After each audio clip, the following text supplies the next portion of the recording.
Good evening students, मैं BK Singh just आपके पास पहली बार लाइव आया हूं। और यदि आप एग्जाम देने जा रहे हैं CHSL का, तो आपके लिए कुछ मैं टेक्निक बताता हूं for the sake of cloze test और पैसेज। देखिए, आप जब भी एग्जाम में जाइए तो ये समझिए कि कैसे how to solve errors as well as like sentence improvement and क्या क्लोज टेस्ट। आप ये समझिएगा कि किसी भी सेंटेंस का जो सब्जेक्ट होगा, जैसे मान लीजिए मैंने ये लिखा कि Ram is going to Patna, Ram is going to Patna. इसमें मुझे ये देखना है कि राम जो है ये सब्जेक्ट है और ये दो रूप में आएगा, या तो सिंगुलर होगा या प्लूरल होगा। जैसे एग्जांपल लेकर चलिए सर कि मेरी एक गर्लफ्रेंड थी जिसका नाम रानी था, और थोड़ा दूर में गए और थोड़ा दूर जाने के बाद अगर हमसे कोई पूछे कि सर आपकी गर्लफ्रेंड कितना है, तो मैं दो बताऊं, पहला क्या रानी और दूसरा मोनी। तो मैंने यहां कितना बोला, एक बोला, और आगे जाकर कितना का नाम बता रहा हूं, दो का। यानी डेफिनेटली है कि आप मेरे बारे में नेगेटिव समझेंगे, राइट, क्योंकि यहां सिंगुलर है और यहां प्लूरल है। यानी एक चीज समझिए कि यदि आप मेरे बारे में गलत समझ सकते हैं कि सर वहां एक बोले और यहां दो बोल रहे हैं, तो यहां से मुझे ये प्रतीत होता है कि यदि यहां सिंगुलर है तो आने वाला सेंटेंस पूरा सिंगुलर होगा। यानी किसी भी सेंटेंस का सब्जेक्ट यदि सिंगुलर हो तो आने वाला पूरा सेंटेंस लास्ट तक सिंगुलर होगा, चाहे वो वर्ब हो। जैसे राम इज, अगर मैं लिखूं डूइंग देयर वर्क, तो ये समझिएगा यहाँ पे कि राम सब्जेक्ट सिंगुलर है तो आने वाला वर्ब भी सिंगुलर और आने वाला प्रोनाउन भी सिंगुलर होगा। तो यहाँ देयर नहीं, यहाँ हीज होगा। अगर यही चीज अगर स्टार्टिंग में हम बोलते हैं कि मेरी दो गर्लफ्रेंड है, रानी और मोनी, यानी रानी और मोनी, यानी 1 + 1 बराबर कितना होगा, 2। यानी ये एक है कि एक से अधिक है, एक से अधिक। तो यानी ये जो है सिंगुलर नहीं, ये प्लूरल है, और अगर ये प्लूरल है तो आने वाला वर्ब भी प्लूरल होगा, राइट। जैसे अगर हम बोल दें, अगर मैं बोलूं कि सेंटेंस में राम एंड मोहन लिखें, राम एंड मोहन लिखें, तो राम एंड मोहन दो हुआ, ये सब्जेक्ट जो है सो प्लूरल है, तो यहाँ इज नहीं यहाँ आर होगा, और यहाँ हिज नहीं यहाँ देयर होगा। यानी ये चीज समझना है हम लोग को कि यदि सब्जेक्ट प्लूरल है तो आने वाला वर्ब भी प्लूरल होगा। यानी यदि किसी भी सेंटेंस का पहला पार्ट यदि सिंगुलर हो तो लास्ट तक सिंगुलर होगा, यदि किसी भी सेंटेंस का पहला पार्ट यदि प्लूरल हो तो सेंटेंस लास्ट तक प्लूरल होगा। देखिए एक बार फिर से, if the first part of the sentence belongs to singular, the whole sentences would be in the same form, or if the first sentence belongs to plural, the whole sentences would be plural.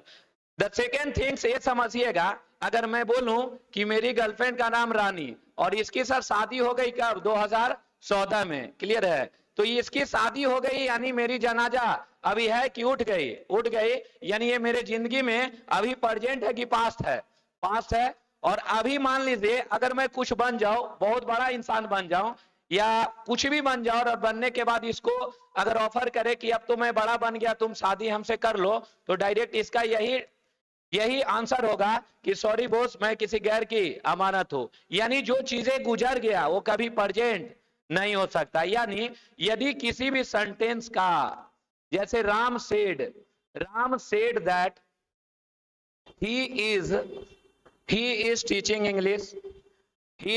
English, मुझे ये समझना है कि ये sentence का पहला भाग जो है ये प्रेजेंट नहीं पास्ट है, तो पूरा सेंटेंस लास्ट तक पास्ट होगा, अर्थात यहाँ इज नहीं यहाँ ओज होगा, राइट।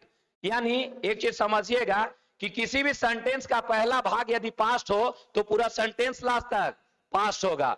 यानी एक शायरी भी सुने होंगे आपने, मुझे तो अपनों ने लूटा गैरों में कहां दम था, मेरी किस्ती डूबी जहां वहां पानी कम है। कि पानी कम था, क्यों? क्योंकि शुरू स्टार्टिंग क्या है, पास्ट है, तो लास्ट तक पास्ट होगा।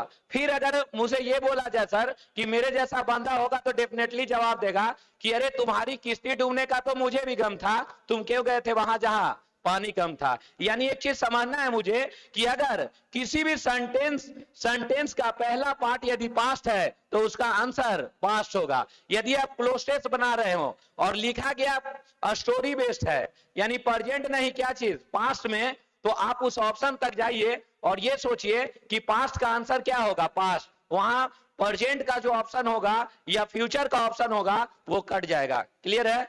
और ये देखना है कि फिर कि अगर लिखा गया पास्ट में है तो अगर सिंगुलर होगा तो आंसर जो है वो सिंगुलर होगा, प्लूरल होगा तो आंसर प्लूरल होगा।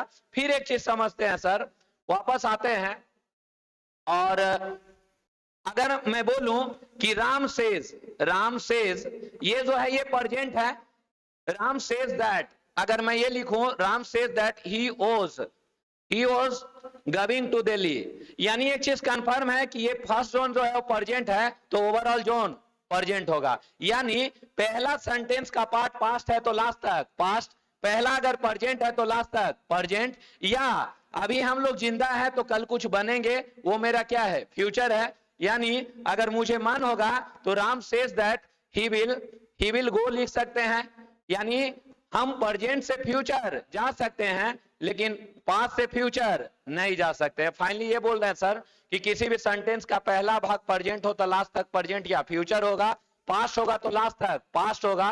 कोई भी चीज चाहे फिल इन द ब्लैंक्स हो, एरर्स हो, चाहे XYZ हो, अगर लिखा गया पास्ट में है तो आंसर पास्ट में आएगा, लिखा गया यदि प्रेजेंट में है तो उसका आंसर जो होगा वो प्रेजेंट में होगा। अगर आप बैंक का एग्जाम देने जा रहे हैं, डेफिनेटली है कि मोस्ट ऑफ द क्वेश्चंस जो हैं वो पूछे जाते हैं द हिंदू एडिटोरियल या हिंदू पेपर से कंसर्निंग, राइट।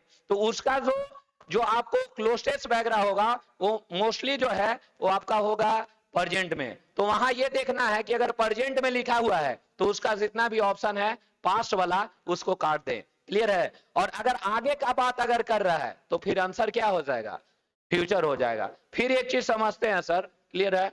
आगे ये समझना है कि अगर या तो क्लोजेस हो या फिल इन द ब्लैंक्स हो, यहां पे या तो ग्रामर बेस्ड आता है या वर्ड बेस्ड। देखिए वर्ड में आप लोग को हम ये बता दें कि सर ये लिखा गया है अबेट और ये लिखा गया है अबेट, राइट। ये दोनों का साउंड सिमिलर है लेकिन इसका मीनिंग भिन्न है, ऐसे वर्ड को होमोफोन्स कहते हैं, राइट। अब वर्ड बेस्ड होगा तो 4 वर्ड्स होंगे, 4 में जैसे मान लीजिए यहां गुड लिखे, यहां बैड लिखे, यहां बैड लिखे, यहां पेन लिखे, यहां बुक लिखे। अगर ये वर्ड बेस्ड है तो डेफिनेटली है कि 4 ऑप्शन में 2 सिमिलर होगा और चारों भिन्न होगा। अगर मान लीजिए आपका ऑप्शन यदि भिन्न है तो ये डेफिनेटली हम बोल सकते हैं कि यदि ऑप्शन आपका भिन्न है तो डेफिनेटली है या तो उसका आंसर साइनो होगा या एंटो होगा। डेफिनेटली है कि उसमें साइनो एंटो दिया रहेगा। जैसे अगर उसका अर्थ अगर नेगेटिव निकल रहा है तो आंसर एंटो होगा और अर्थ अगर पॉजिटिव निकल रहा है तो उसका आंसर जो होगा वो साइनो होगा। क्लियर है? फिर ये समझना है कि अगर सिमिलर साउंड आता है 2 भिन्न है तो 90% चांस है कि वो ऑप्शन नहीं होगा। और ये सिमिलर में फिर अगर अबेट तो घाटना होगा तो ये होगा और ये भड़काना होगा। होमोफोन्स और सिमिली में क्या अंतर है? एक का साउंड सिमिलर होता है लेकिन मीनिंग भिन्न होता है और एक का साउंड भिन्न होता है बट उसका मीनिंग सिमिलर होता है। जैसे डिस्क्लोज, रिवेल, ये सब का मतलब प्रकट करना, एक्सपोज, ये सब का साउंड भिन्न है लेकिन इसका मीनिंग जो है वो सिमिलर है। ऐसे वर्ड को सिमिली कहते हैं। क्लियर है? तो इस पे जानकारी हम अगले क्लास में देंगे। और आज ये मेरा पहला वीडियो है ना, जितना हो सके इसको शेयर कर सकते हैं। क्लियर है? और अभी एक्सपीरियंस भी नहीं है ऑनलाइन में क्लास लेने का। अगर कुछ गलत इसमें लगा हो तो आप लोग एडवाइस दीजिएगा, क्योंकि व्यक्ति टिल डेथ कुछ सीखता है सामने वाला से। Thank you.